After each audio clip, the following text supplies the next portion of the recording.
guys, in my last video I showed you how to make a chicken curry.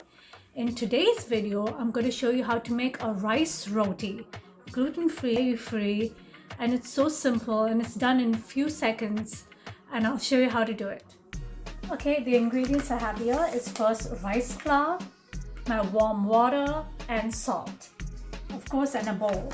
So I'm going to go ahead first and put a cup of rice flour in here. Okay, then I'm going to go ahead and add in some warm water until the texture is like a liquidy texture, and I will show you what I mean.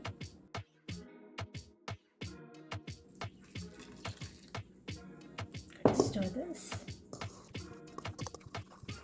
Okay, and I got another half a cup going in here too.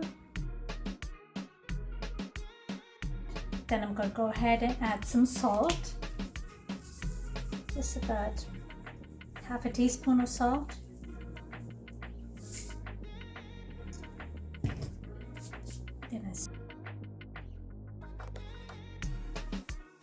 Okay, now that my pan is hot, I'm going to put some oil on this.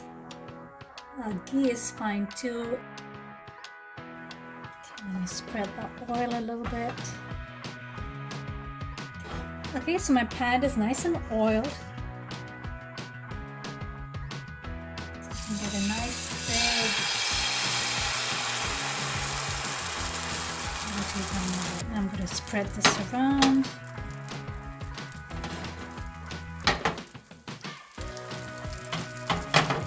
So this is one of the ways of making a rice flatbread or rice roti. I will show you some other ways as well and some other videos ahead. Just going to go ahead and give this a quick flip. It's looking so nice over here. Bread, so now if you can tell, the edges of the bread have become brown. So that's another sign that let me go ahead and flip it. It's looking so nice at this side. Just a few more minutes and then I'll take this out. And look at the edges of this. Look at that, that's perfect golden brown. Then I'll go ahead and I'll fry the rest. Hey guys, so it's all done and it's looking beautiful. Let me go ahead and try this now. Oh, so nice. The rice on the inside is cooked really well too. Very tasty. Thank you for watching this, guys. Don't forget to give this a like and subscribe for more gluten-free, dairy-free and tomato-free recipes. Have a great day, guys.